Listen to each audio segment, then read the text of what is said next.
Hello, അസ്സാം വലൈക്കും. സുഖമല്ല എല്ലാവർക്കും? നോമ്പെല്ലാം നല്ല നിലയിൽ എല്ലാവർക്കും പോകുന്നില്ലേ?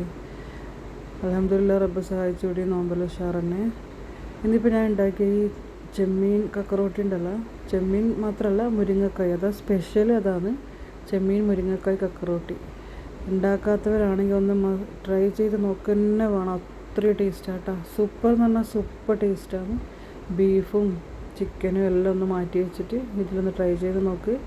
ഇഷ്ടമാവും ഉറപ്പായിട്ട്. പിന്നെ ചെറിയ ഉള്ളി തന്നെ ഉപയോഗിക്കാൻ നോക്കണം ടേസ്റ്റിന് വേണ്ടിയിട്ട്. പിന്നെ തേങ്ങാപ്പാൽ ഉപയോഗിക്കുന്നവർക്ക് പെരുംജീരകത്തിൻ്റെ പൊടി ഇടാനും കൂടി ശ്രമിക്കണം. ഞാൻ തേങ്ങയിൽ പെരുംജീരകം ഇട്ട് അരച്ചിട്ടാണ് വെച്ചിന്. ബാക്കിയെല്ലാം ഇതിൽ കാണുന്ന പോലെ ഒന്ന് ചെയ്ത് നോക്കണം കേട്ടോ.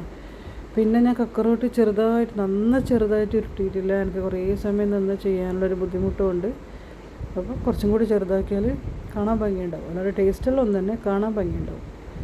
എന്തായാലും ഇതുപോലെ ഒന്ന് ട്രൈ ചെയ്ത് നോക്ക്. സൂപ്പർ എന്ന് പറഞ്ഞാൽ 100% സൂപ്പറാണ്, വെറുതെ പറയുന്നതല്ല. പിന്നെന്താ, ആദ്യമായിട്ട് വീഡിയോ കാണുന്നവരൊന്ന് സബ്സ്ക്രൈബെല്ലാം ചെയ്ത് സപ്പോർട്ട് ചെയ്യണം. ഇഷ്ടമാകുന്നുണ്ടെങ്കിൽ ഒന്ന് ലൈക്ക് ചെയ്ത് കമൻറ്റ് ചെയ്ത് കേട്ടോ. എന്നാൽ നല്ല വീഡിയോ ആയിട്ട് വീണ്ടും വരാം. ഇതുവരെ സപ്പോർട്ട് ചെയ്ത എല്ലാവർക്കും ഒരുപാട് താങ്ക്സ്. ശരിക്കും സൂപ്പറാണ്, ട്രൈ ചെയ്ത് നോക്കണം ഇൻഷാ അള്ളാ.